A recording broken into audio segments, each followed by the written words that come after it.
So in 2021, I took on a role as the head of inclusion and belonging for the world's largest real estate franchise. And on one very hot day in Austin, Texas, I walked into our office and I ran into the public relations guy in the hallway. And he was like, "Oh my God, Julia, you're on the cover of the Business Journal with Elon Musk." And he was super excited, so I had to reciprocate his excitement. So I was like, "Oh my God, that's so awesome." Who is Elon Musk?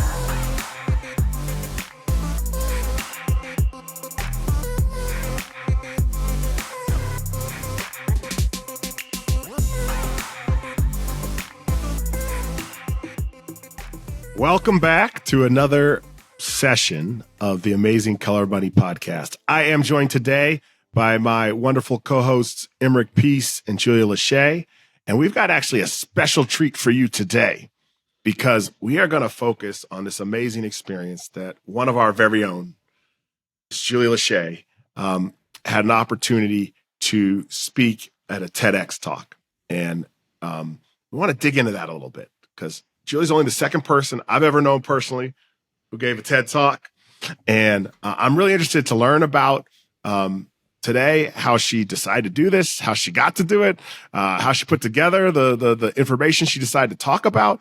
And I had the opportunity to see her in a practice run, which was one of the most amazing things that I've had an experience in the last few months. So I'm super excited to dig in this with Julia today. So Julia, we are super excited to hear about this. You want to tell us a little bit about just how did you even decide to do this? The purpose of TED Talks are you have an idea that you feel like is going to inspire the world. You have something that you think people need to know and you want to get your message out there. And as you all know, what I felt passionate about was getting the message of not what people typically see diversity, equity, and inclusion as. Because there's a lot of different perspectives of people have of it. But I wanted to get the message out about what I really think the purpose of diversity, equity, and inclusion is. And so of course, I do a lot of public speaking engagements and things of that nature, but TED Talk happens to be the largest thought leader platform. And so the goal was to get my message out to as many people as possible to shift the mindset of what people think diversity, equity, and inclusion is to what I believe diversity, equity, and inclusion to be. So that's why I did it. So let's can we hang there for a second just on this core idea, right? You said the fundamental idea of a TED Talk is to share an idea with the world that can inspire people. Mm-hmm. So what, how would you describe that idea that has been burning in your sort of, not just in your head? Because I think part of the interesting part of the TED Talk is you got to take something that's in your heart and in your soul and make it into something that you can articulate and communicate. And that's the beauty of TED Talks is the clarity of the communication. But maybe let's start with the idea and the sentiment and the passion that you wanted to get out there and you thought could change the world. You know what? That's such a good question because what I teach about it, but it's a 2-hour class or at best a 1-hour class. So you take that and chunk it down to, mine was 12 minutes, right? And 12 minutes of, and the idea is this. I believe that diversity is simply anything and everything that makes us different. I believe that equity is necessary because we are all different. We do all have different backgrounds and different upbringings. So we need different tools or levels of support to reach the desired outcome.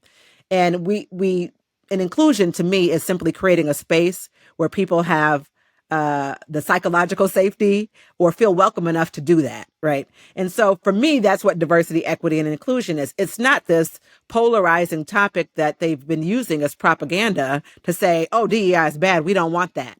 To me, it is literally, we all benefit from being engaged with different people, providing them opportunities to be where we are and including them in our spaces. If everybody thought like Julia, we would have a serious problem. A serious problem. Emerick, we'd be in trouble.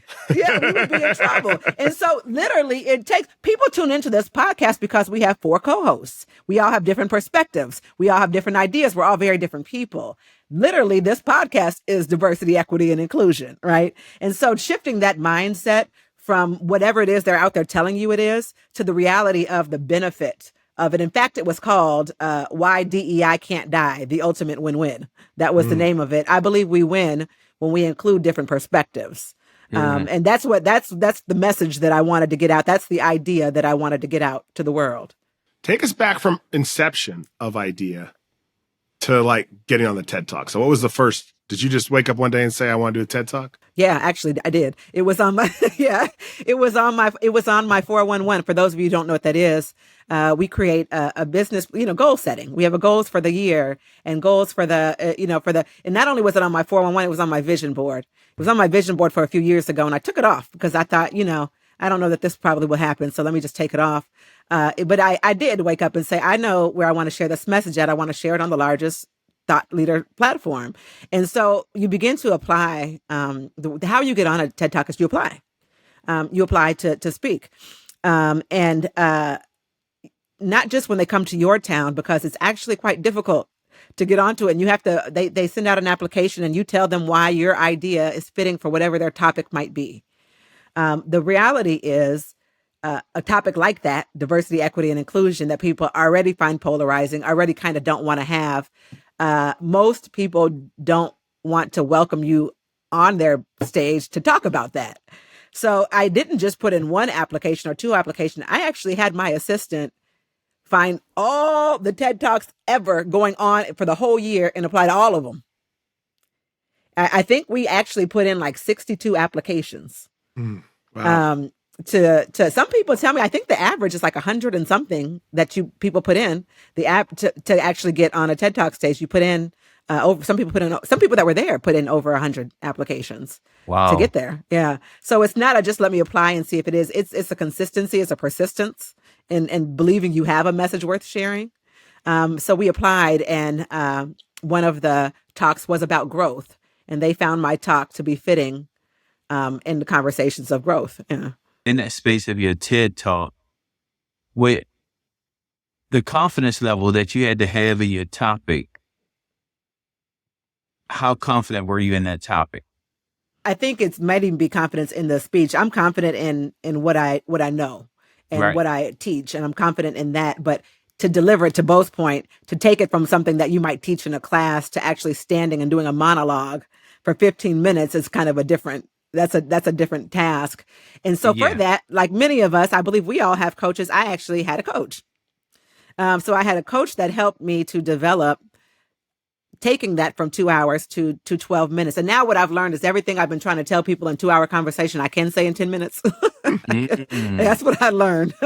But I had a coach to help me with that, to increase the confidence. And Emerick, that's actually the hardest part of a TED Talk, is memorizing it. Cause some people use slides. They are kind of teaching like a mini class, like a 10-minute class. I didn't do that. I literally stood there for 10 minutes and did a monologue. And so you have to memorize it and then deliver it in such a way and that's when you met me, Bo. It's like, I know what I'm going to say, but I had zero delivery. The delivery was, delivery was like, well, what was I supposed to say? And then I would forget, like, wait, what comes after that? So the memorizing and the delivery is difficult. Yeah. I think it's so interesting though. I'd love to have this sort of saying that comes up all the time, that thought is sharpened by action. And I've always thought that in addition to thought being sharpened by action, communication is sharpened when you have to shorten it, right? Yeah. Because it starts to force trade-offs. If you have 2 hours, I can say it 3 times. I can pick 4 words. But if I only get 12 minutes, I got to pick the right word. I got to pick the right sentence. I got to deliver it the right way to convey. And you're also trying to convey emotion and energy and thought. So I'm interested in, like, what did you learn in the process? Like 2 hours to 12 minutes. Like, what did you learn in that process? I love that question. I think there's something we can all learn from that, is be succinct, be brief. And so there in a 2 hour conversation or a class that I teach the same thing, you narrow down to what are all the things you're saying that don't matter? What do they need to know? They don't actually need to know all 2 hours of that content. What do they need to know? And you take whatever 2 hour conversation you may have thought about having. And I think this goes for any level of communication. Do your meetings really need to be an hour long? With some time and preparation, you probably can say what you need to say in 15 minutes. Take out all the fluff, all the extra stuff that they don't need to hear.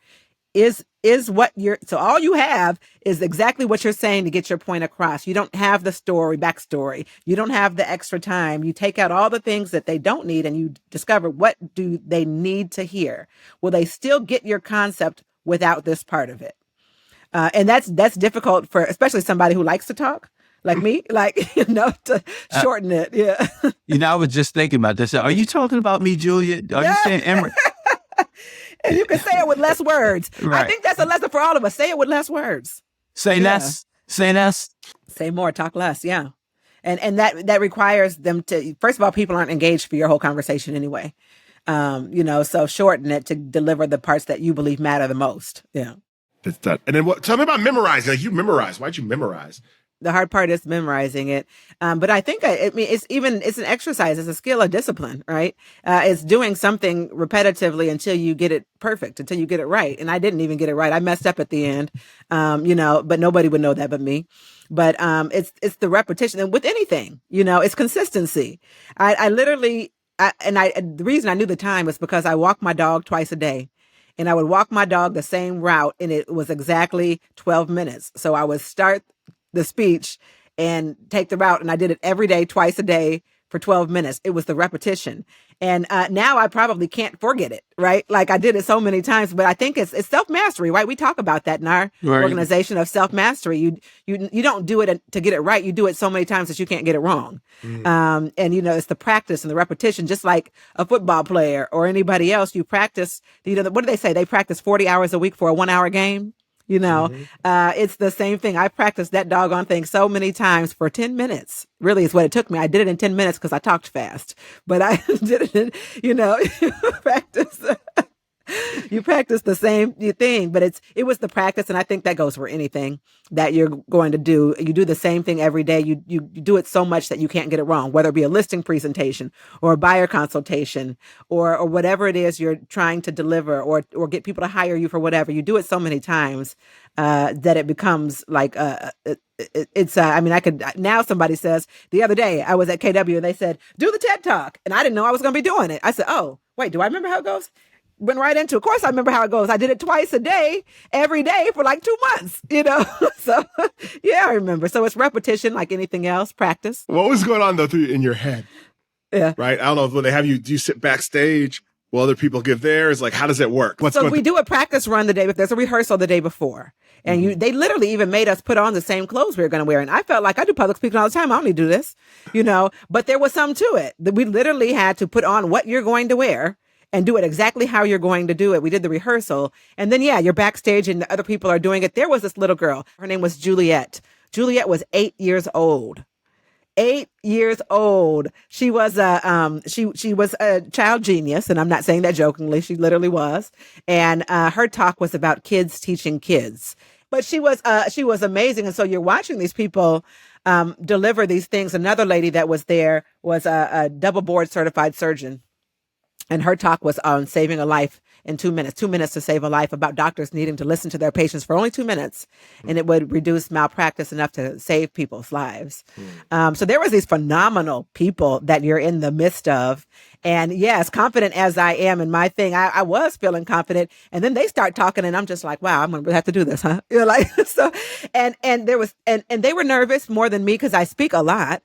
But I was still confident in what I know, right? I'm just confident in what I know. I may not deliver it as correctly as I want to deliver it, but the experience of just being around other amazing people and learning from them. And that goes to my whole point of diversity, equity, and inclusion. We're all wildly different ages, different religions, different races, different geographic locations that we're from. We all have totally different ideas we're sharing. But as a group, as a whole, we were like hyping each other up. We were like, it was like hype me. We were like, yeah, go. Everybody was hyping each other. After Juliet went before me, she runs off the stage and gives me a hug. And it's like, you're going to do great. And I'm going to stand right here until you're done. She was so cute, but it was the support of it. It was just a really fabulous experience that I think we could all curate in our own lives by supporting our own individual ideas as a collective, Mm-hmm. So you told us a little bit about leading up to it. Do you have any memory of actually giving the TED Talk? Like, were you processing any emotions, or were you just so focused on? I remembered it, and I had I didn't have, a lot of times, sometimes when I speak or when I teach, I am not there in a pleasant environment. Sometimes people have been sued, and I'm there as a result of your lawsuit, right? So these are not always great environments that I walk into to have these conversations. Sometimes I am a result of whatever you did wrong, right? And so in this environment, though, it was a very welcoming environment. The people that were in the audience were in education, they were higher learning, higher educate, those kind of things. And they were a very welcoming audience. They were all just smiling at me the whole time, just so happily, So You're so articulate. Shut up! I knew Emerick was going to do it. I knew Emerick was going to do it. Stop it! But I had a welcoming audience, and they were just, and it made it really easy. Because they wanted to hear what I had to say. Yeah. That's not always the case. So one question though. So yes. I'm sure people have been wondering this the whole time. We've been talking about the process. We talked about it, but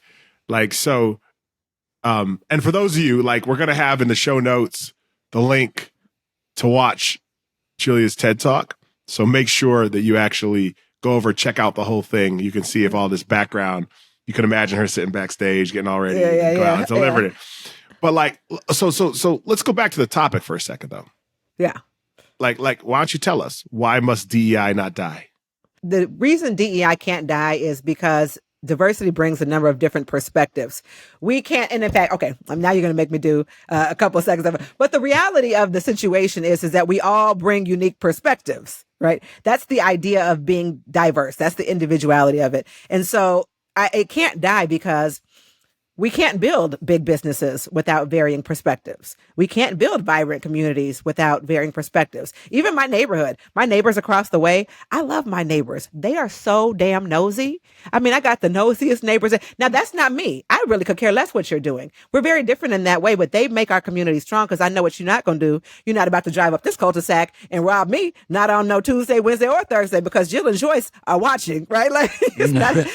They make our community better. I'm not like them. I'm nothing like them, right? Mm-hmm. But DEI can't die because that diversity. And how did I, and even the people on the end of the street, I know those people, they're very different than me too. Guess what? They used down payment assistance to buy their house. Mm-hmm. That's a form of equity. But they make up this neighborhood. They make up this community. Without them, I love my neighborhood. Without them, I don't love my neighborhood as much. Mm-hmm. But diversity can't die because all of our differences together make up a whole. That's what makes up big businesses. That's what makes up big communities. And the equity part is so important because without that down payment assistance, they wouldn't be there. Without whatever it was that got me here, I wouldn't be there. Without whatever Jill and Joyce got, they wouldn't be there. We all had different backgrounds of how we got here, but those were all very important how we did it. And the inclusion is just that we all feel very welcome.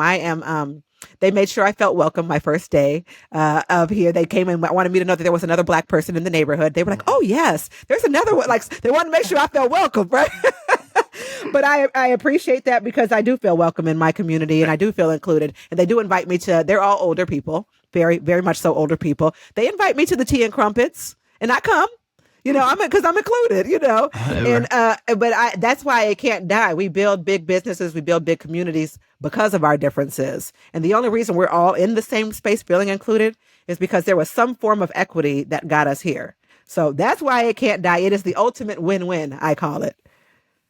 So if I remember correctly in the run through that the pre TED Talk that I received, you speak a lot about you bring a very famous business figure into your talk. And how did you think about that? Were you ever worried about doing that? And has there been any blowback on your talk? Now that he runs the world, right? We'll find out. Yeah, but Bo is referring to. I start the conversation off with back in 2021. Elon Musk and I were featured on the front page of the Business Journal in Austin, Texas, the Texas Business Journal. We were listed as top 100 most influential people to watch in Texas in 2022. And on the Austin Business Journal, it was me and Elon and a couple of other people that were on the cover of the Austin Business Journal. So I start my talk off with talking about that experience. And as a result of us landing shared space in this shared article, in my head, I had made up that we were best friends. And that, like, this was my boy. I literally felt like I could pick up the phone and call him and be like, hey, what's up? And until he went on the whole anti-DEI campaign, right? In fact, his exact words were DEI must die. Yeah. And so I use that in my speech because my speech is called Why DEI Can't Die. And it's the ultimate win-win. And so I talk about my shift from thinking we're best friends to finding out not so much, and not so much because I really felt like, okay, we're about to take on this town, me and Elon. And that was not the case. But I end the conversation with, I'm never going to be best friends with Elon Musk. And I'm not going to take on the world with him, but I could take it on with you. Together, you and I, we can change the world, and he's probably not going to be part of that. He's going to do it differently. Right. But that's part of diversity. Part of diversity. Right, y'all occupy the same space with different ideas. And, honestly, Bo, I'm glad you brought that up because I also bring up Bill Ackman. He had wrote an essay about the lady that was at Harvard. Remember, and he did the whole, he was calling DEI inherently racist. And I read his essay that he wrote, and I actually appreciated his perspective. I valued his perspective. And so that's part of diversity, equity, and inclusion. Inclusion doesn't mean I only value your perspective if it's the same as mine. Diversity means I value your perspective, whatever your perspective may be. And so I did value his, I enjoyed the essay. I valued his perspective. That doesn't mean I agree with it. That doesn't mean that I think he's right or wrong, but I valued his perspective. It added information and knowledge for me about, in general, people in the world, what they think, the viewpoint that they have, the perspective that they have.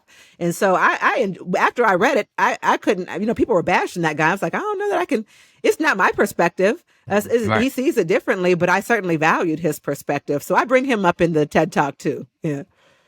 Well, and in that space of embracing that idea, it helps you grow your idea exactly to a better place. If you never hear that opposing thought or that opposing idea, then you would be stuck in your paradigm of where you are. And I honestly think that's where people go wrong a lot with diversity, equity, and inclusion.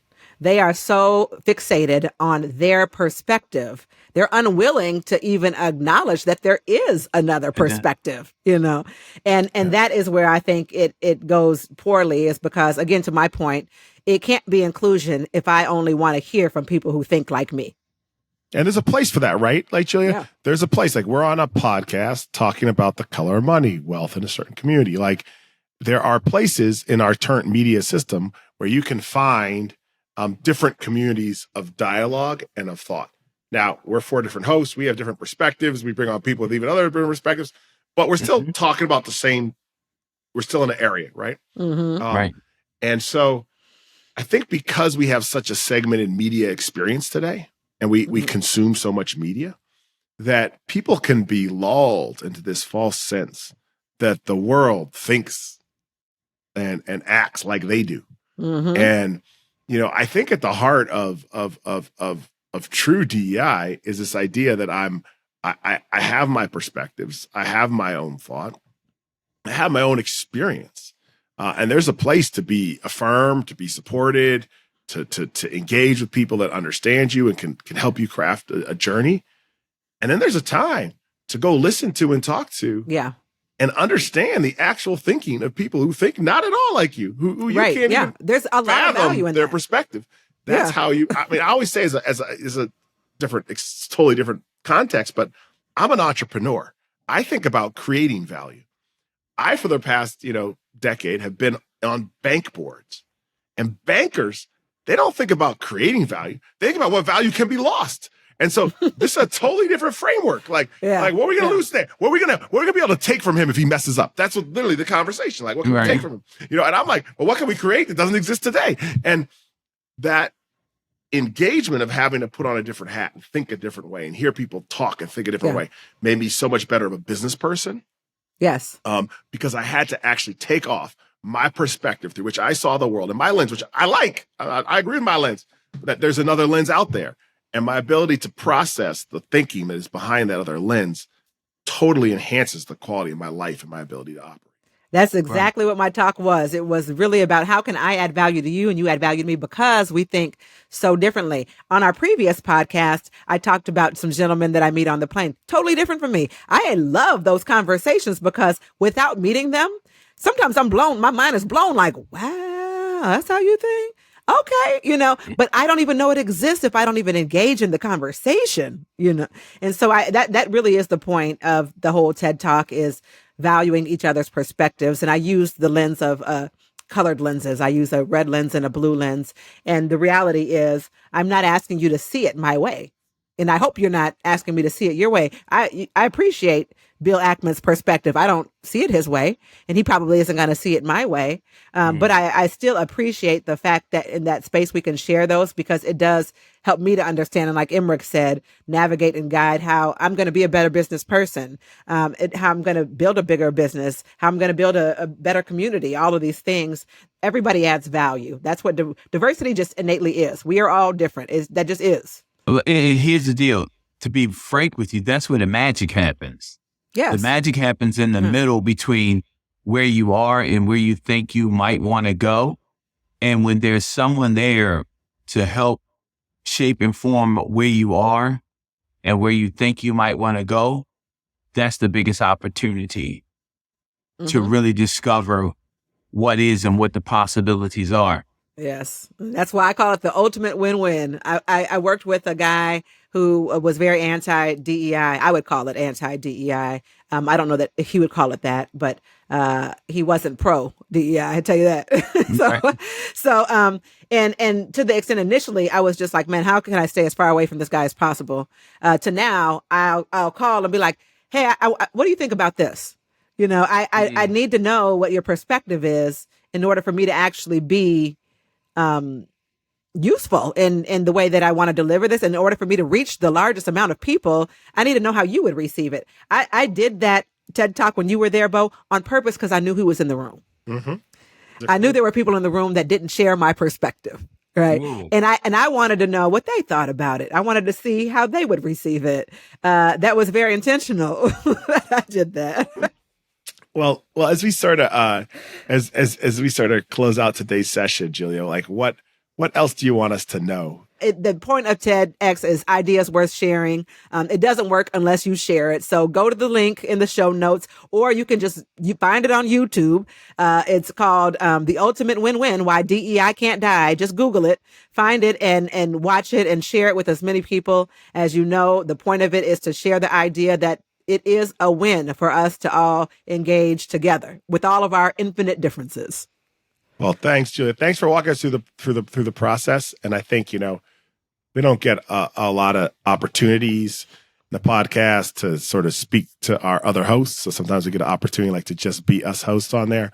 And, one of the things that I always have valued about Julia is this fierceness of ideas and the willingness to have an idea, to have a voice and to put it out there, just to speak that truth and to go after it. And I think she adds so much to all of our lives every single day by her willingness to have an idea, to refine that thought, to pursue that thought, and then to share it with the world. So thank you, Julia, for everything you do for all of us. Thank you so much.